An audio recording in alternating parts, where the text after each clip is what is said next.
Hey guys, once again, it's Solid Snack here, and I'm back, and you might be like, what, you're doing level 8 again? No, this is a different playthrough. So this is, I'm going to be showing the two endings that I haven't shown yet in this video. So I'm just going to go make a quick run through the final level of this game, like, for each character, and yeah. Oh, that was a close one, alright. So, honestly, yeah, here we go. Perfect. Ha! Those guys are nerds when you have the double jump. My goal is to make pretty quick work of this. I don't have the alchemist, so I can't show off some of the cool stuff. I think I might have this be kind of an all-around showcase of all the things that are left in the main story mode of the game, but there's still some other stuff that I'd like to show, if that makes sense.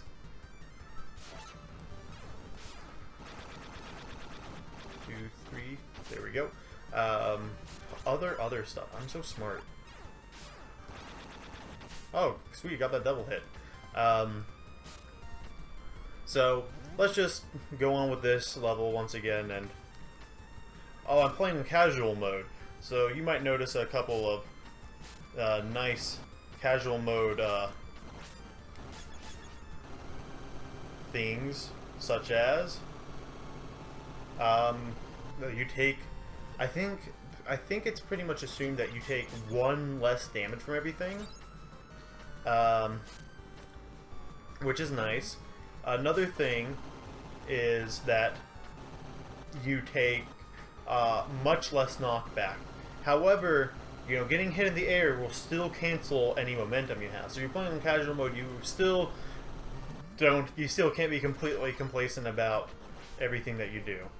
I mean, look how much little damage that did. Also, it does a lot less damage due to the fact that I have the armor, which I think halves damage. So this is a much easier run through than what was happening just a moment ago. You see how I got hit and it didn't knock me back, you know, 3 billion miles? Yeah, that's what happens. Pretty nice. Also, in casual mode you have infinite lives. And honestly, I kind of wish there was an intermediate mode where, you know, it still had the levels were still at, you know, the same difficulty, but it wasn't like I don't know, where it wasn't like the same where you could feel like you could just, what am I saying? I wish they had it so that you had infinite lives, but it didn't change the knockback or how much damage. Like, it was still the same difficulty, but it's just kind of like you have the same amount of continues. Oh, that hit me? That's nuts.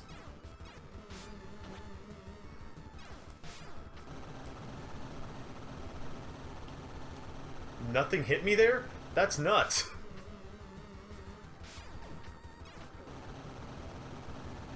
Okay. That's just rude. That is not what that is not the density of what those balls were. Okay, come on.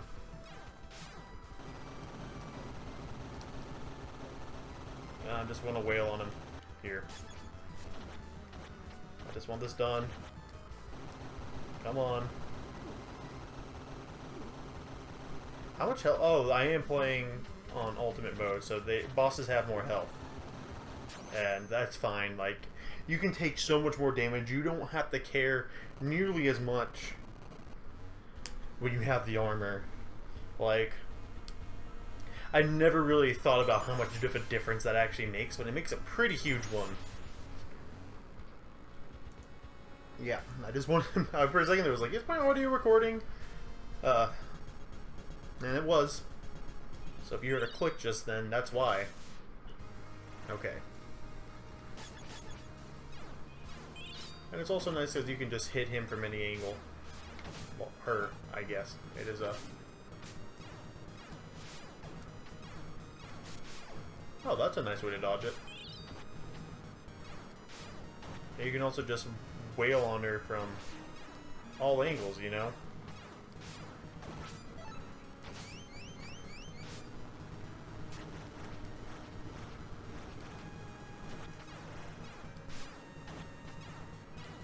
Not really. Okay.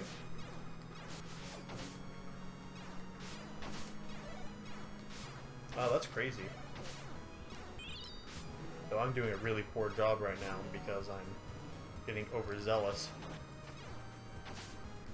That's fine. Sometimes you need overzealous people in our life. Oh, wonderful. I did it! So 5 minutes in, we got our first ending. And that's that. She just dies, which is so weird because it's kind of inconsistent, like, what the final boss's, like, power level is. You know? But, whatever. We beat it. Hordes of demons had been felled, and finally the mighty evil was destroyed. Thanks to their struggle, peace would return to the land. The heroes stood proudly in the sunlight. Soon they would each go down their own paths. With the battle over, Miriam vanished as she wandered the land to find a new reason to live.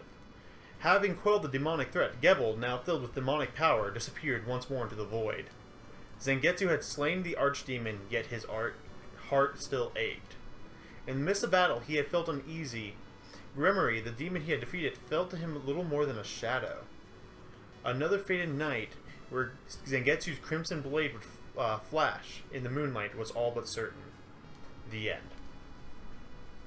I guess that's kind of why it died so easy, because it was just a shadow. And I'm not sure what really affects that. Maybe I think the relationship has to do with how many people Zangetsu, well, ignored or friend. I don't know. It's so weird because it's still pretty powerful and it has a final attack when he has all of his friends. But when he kills everyone, he gets absorbed by it because nothing saves him. But in between, it's weird that it's at the least powerful on the in-between versions of this fight. Well, anyways, we've seen these credits before, so I'll see you right back in a second, and we'll show the other ending. Alright, and now we're starting on this next playthrough. I've only killed one, I think I only killed one person. So this will net us the final ending that we are in search of. So let's get on with this show. Oh. Giddy up. And bam. Come on, buddy.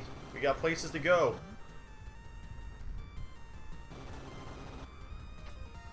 Perfect. That wasn't perfect, you know, that could have been faster still. But that's a speedrun strat. Okay, that's fine. Also fine. I'm kind of oblivious to the damage I'm taking. Honestly, I think I could have made it through there faster, but oh well. It's also in enemies drop a lot more items when you're playing in casual mode. I think that's what they called it, which is really nice. Like, I kind of wish that, you know, there were actually some health drops in the ultimate mode. Like, I understand why it's not like super frequent or anything, but it would have been nice just to have that as a thing that happened on occasion. You dig? I don't think that would have, you know, ruined the difficulty curve of the game or by any means. Perfect. Perfect. It's good. I really didn't need that hard, but I went for it and that threw everything else off. You don't really want to do the double jump or anything like that. You just kind of want to do the normal jump through here, or I want to. Just because I'm used to that spacing from playing the normal Zangetsu playthrough. So, otherwise, you know, going your super speedy form, full Sonic the Hedgehog would be a good idea.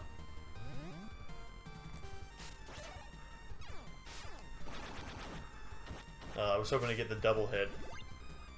See, look at that. That's a ridiculous health drop. I don't need that. I mean, I'm gonna take it, but I don't need that. And once again, if you station yourself like that, you can easily get up to the top. This is so much easier than, you know, the other version. Which, when I was first playing the game, I had trouble getting up there without the second jump. Because in my first playthrough, I was a good boy and saved everybody. And once again, it's frog times. Hotel Froggo. Oh, that was a perfect frog bridge. Beautiful. Okay, now... Yeah, I want to jump over here and be like a crazy person and grab all this. Because I want some more weapon points. And... God, I'm a failure. I jumped too soon. I think the invisible floor starts at where that pillar is. Oh, we're a little bit past that. That's good to know. It's this one that I want, and oh, you can get the electric thing. I showed this off in a previous episode, though, so not the biggest of deals. And once again, we're over here, and I'm thinking, yeah, I'll keep that. Another thing you can do is that you can throw down, you can use a sub-weapon while charging up another weapon. And I think you might be able to set, at least when you play on the computer, you can set, your controller so that you have 2 attack buttons, like on a keyboard or something, and you can make it so that, what am I saying? You can make it so that you have multiple chances to. You can do regular attacks while charging up your super attack, which is super broken. Perfect. So I got half health going into this final form, and that's a-okay by me. Which is a cool elevator. I like how the elevator changes. Like, it's like, okay, it was the whole ground, and then it's only that one part of the ground.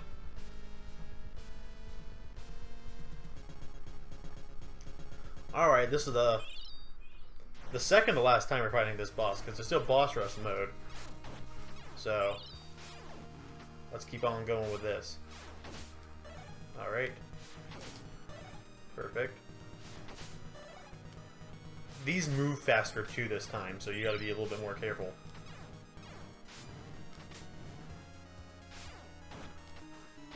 And once again, everything's going swell. Grab this, and wail on them.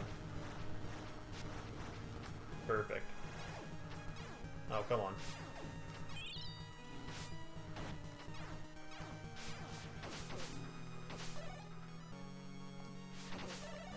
I see. That's a lot harder to deal with. I think I remember how you do it. You're supposed to jump up in the air.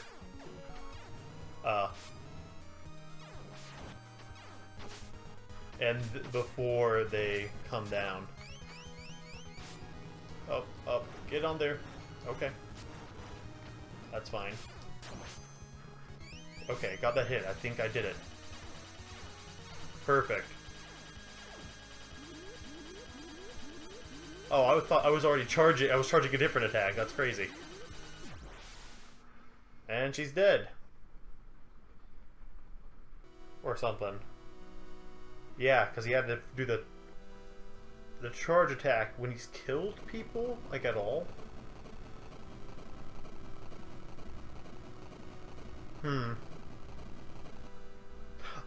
Oh yeah, I guess that's how he kills it when there's no one else there, because when there's friends, it's not necessary. They can't be sure that they have Zangetsu at the final part of the fight. So if you're using Gebel the entire time, it'd be weird to force you to switch to Zangetsu just to do the final attack, I guess. Thanks to his struggle, peace will return to the land. In the shining daylight, a faint shadow still remains. Zangetsu had slain the archdemon, yet his heart still ached. In the midst of battle, he had felt uneasy. Gremory, the demon he had defeated, had felt him a little more than a shadow. Another faded nightwards, and Zangetsu's crimson blade would flash in the moonlight, was all but certain. The end. Well, that was cool. And that's the sixth ending. It really wasn't that special of an ending, but it technically was an ending. So, those are the last two official endings for, like, this game. So, let me see what I think I want to do now. I think there's a little bit more I want to show. I kind of want... This might be a little bit of a longer episode because I want to show some of the other little secrets and stuff in the game. So, I'm going to continue going on with that. And I'll see you back in a second. And then I'll explain to you what my plans are. Alright, so I'm going to pick this Stage 8 Veteran mode where we have all our friendos. And we're going to go do this on Veteran, yeah. Doesn't really matter. And I'm going to be showing off the Curse of the Moon mechanic. Because, well, there's things I want to show in individual levels. I want to show some of the paths that we could have taken, but then we didn't. So we're going to go back to Stage 6. Actually, no. I want to exit this game. I want to do it on... Not this one. I want to do it on Game Start. The Nightmare mode. Which... Casual Veteran. Yeah, I'll keep the casual one. Because I want to keep, you know, I want to keep the time scores for my Veteran one, because that actually counts more, I guess. I'm more proud of those than beating it on casual. So, now I'm actually going to show the Curse of the Moon mechanics. So, first stage I want to show stuff in is in Stage 6, Tragedy of Slaughter. No! Stage 5, Sunder the Night. I will reverse time. This is the first one where there was paths that we didn't show yet. So, it's not going to be too bad. There's just these losers. Oops. Yep, I'm good at this game. That's for damn sure. I just had to remember how to think about this game for a second. I'm so used to like controlling like actually only Zangetsu that, you know, actually having to think about other characters' powers or jump arcs is going to be weird for a second.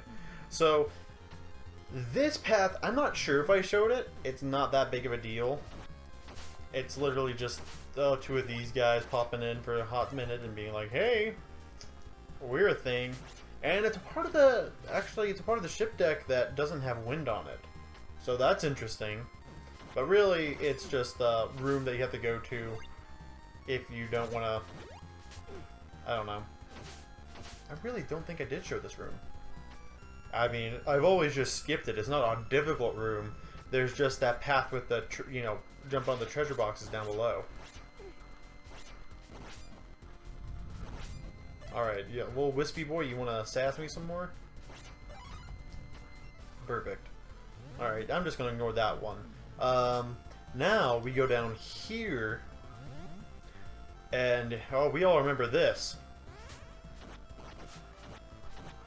And he's not any difficult if you have a whip, because you're just like, oh, I'll just break you and your fireball. So you can go up here if you have Gebel, but I'm just using Miriam. And you just have this little area. It's not a big deal. It's not difficult by any means. Okay. Unless, you know, you're making a fool of yourself.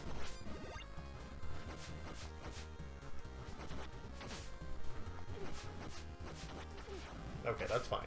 This is why I'm playing on casual mode, to kind of just show it off and not really have to care about, oh, I'm sucking at the game right now. Yeah, that's a little rough, but it doesn't matter. We got through it, and it leads us here. So we've seen this room before in the last playthrough, so that's all I wanted to show for stage 6. So I don't know what places I've been to by heart, so I'm going to be using, you know, some maps to remind myself.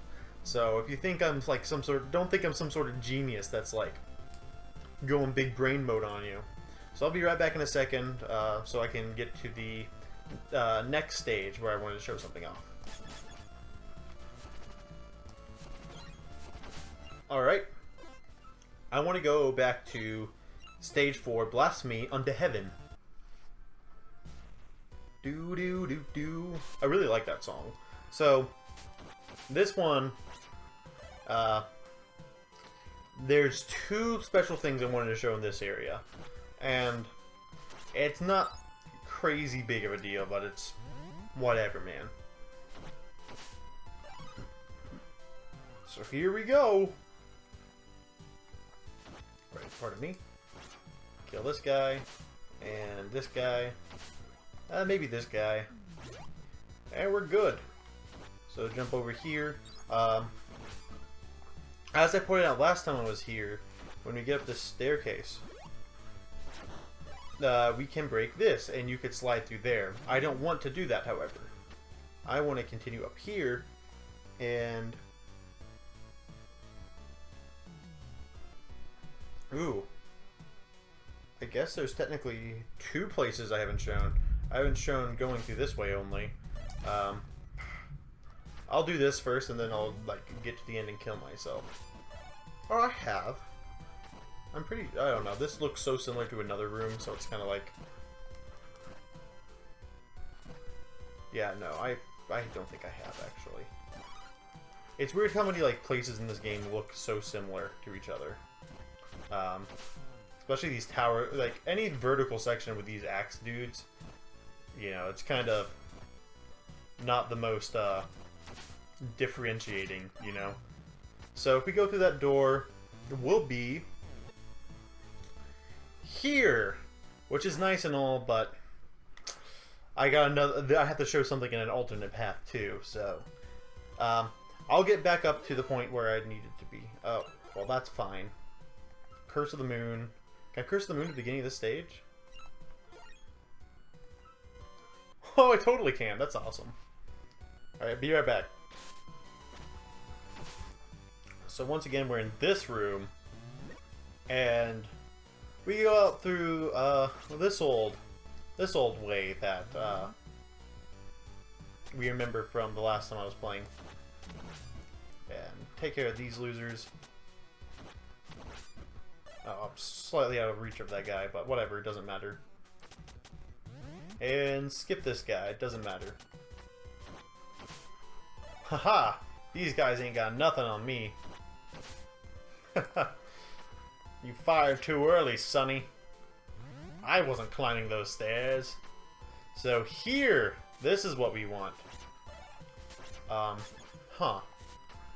It might actually be that, I don't know, hopefully... Oh, you literally have to have...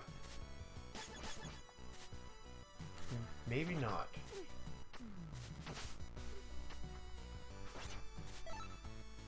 If I can get the scythe, okay.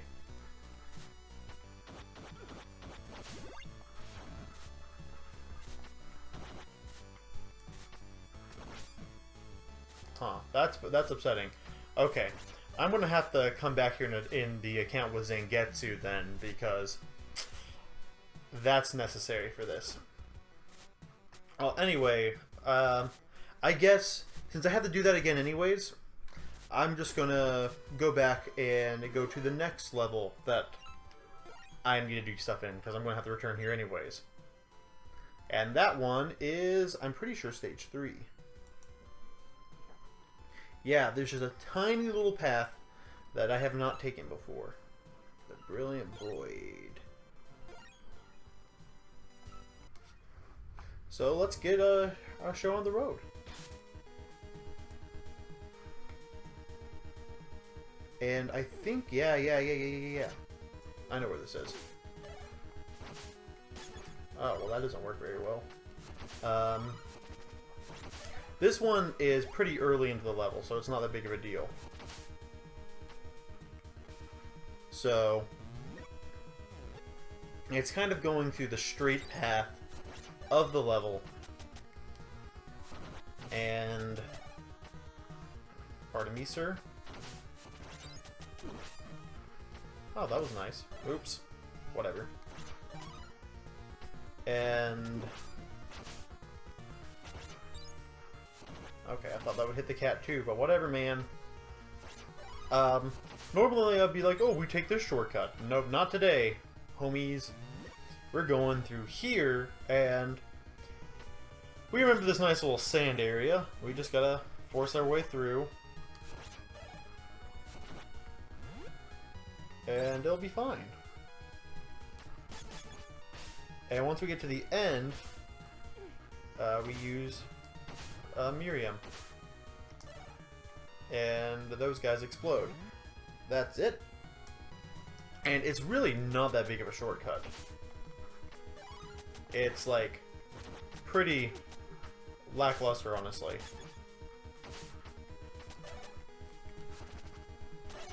Alright. Here we go. This guy's being a little annoying, but I'll kill him easy. Of course, we're playing casualist, we get lots of hearts. And really, this just brings us down over here.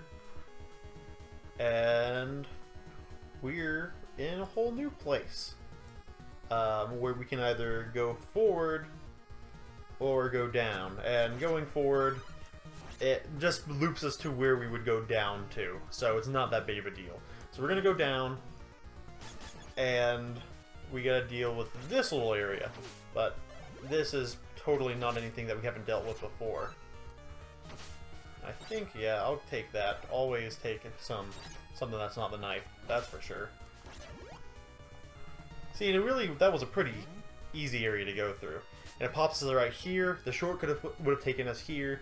And from the rest of this, from here on, we've seen the rest of this level. So now,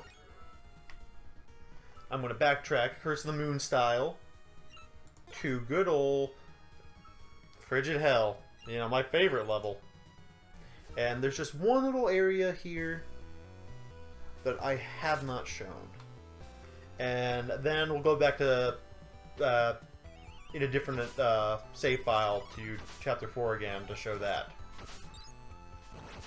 You know, I remember when I used to think that Chapter 2 is the hardest level. Chapter 2 is the hardest level on Ultimate and playthroughs where you actually make friends or get power-ups. But when you ignore everything, the game does get harder on a pretty great scale. If you want to prove yourself, I get that's like you either speedrun the game or play it on that difficulty, I guess. The speedrunning, you have a higher skill gap, so... And it's competitive. And so, of course, here, we want to jump up through this. And we want to take this nice little route. So, we all remember taking this shortcut and being like, oh, that was awful. Well, now we get to take a different shortcut and be like, oh, that was awful.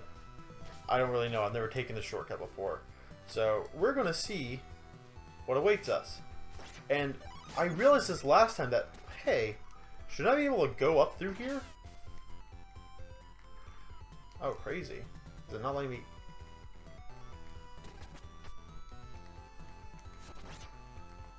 What? That was there's totally a shortcut there. How am I supposed to get there then?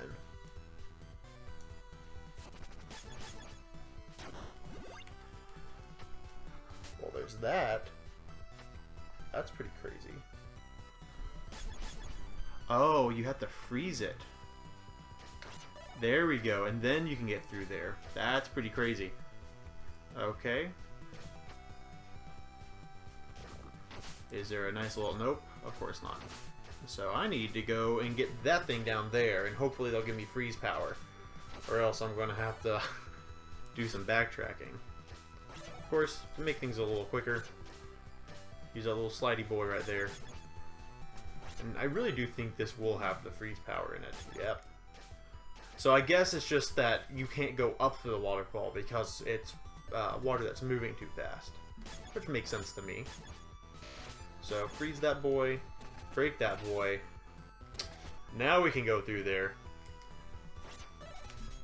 That's what I call stinking thinking. And here's where these guys appear for the first time. So it has higher level enemies here than normal, but we also have higher level magic here than normal, so we can make do. I ain't scared. I ain't scared. Oof. Okay, I really want that to see what's in it. It's probably nothing important, but I will get it. See? Nothing important. And this leads us here, where one of these fire chimera things are, and where one of these fire chimera things die. Beautiful. I almost died there.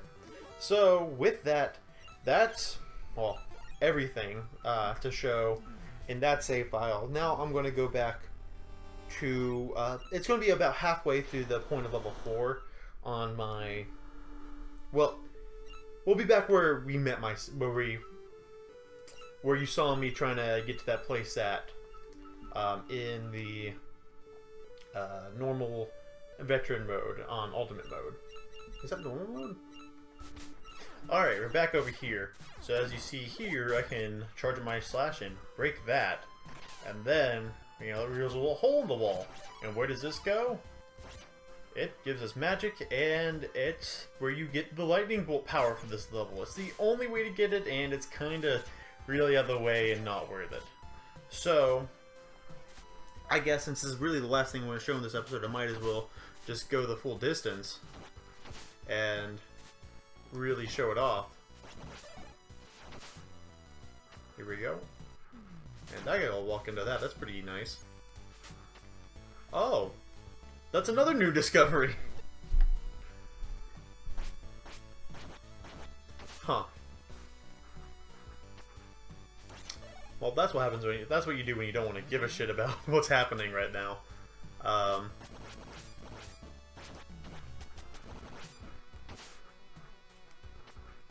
There we go.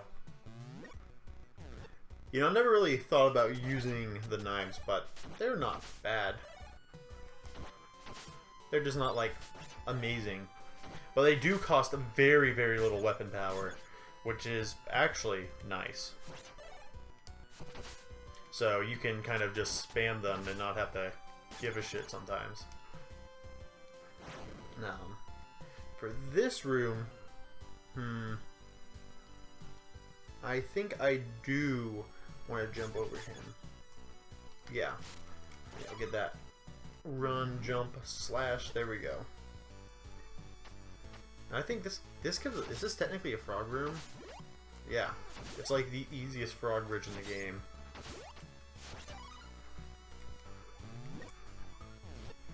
And that was easy. There's no holes, so it's kind of like you don't have to worry about being knocked into the abyss or anything.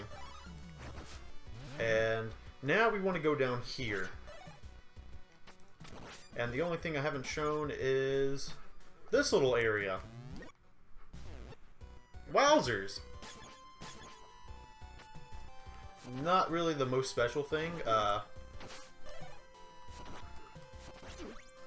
Here we go. Yeah, try to jump on me. Alright, that's fine. Just keep trying to do what you're trying to do. There we go. And I think that's it, really. Like, that was kind of a short little area, I'm sure. Yeah. So, we've seen all this now. So, now I've shown off every secret passageway in the game. And that really does leave only one thing left. And that's boss rush. And I'll see you there for boss rush next time. One last thing I want to make note of is that in stage 6, where there are those saw blades are able to be frozen and then broken. You can freeze and break the saw blades, and it's the only, you know, big tactical thing that I'd like to mention in this video that's left. So that's pretty much everything. So if you liked what you saw, like, comment, and subscribe, and I will see you guys next time for some more Bloodstained Curse of the Moon. Peace out.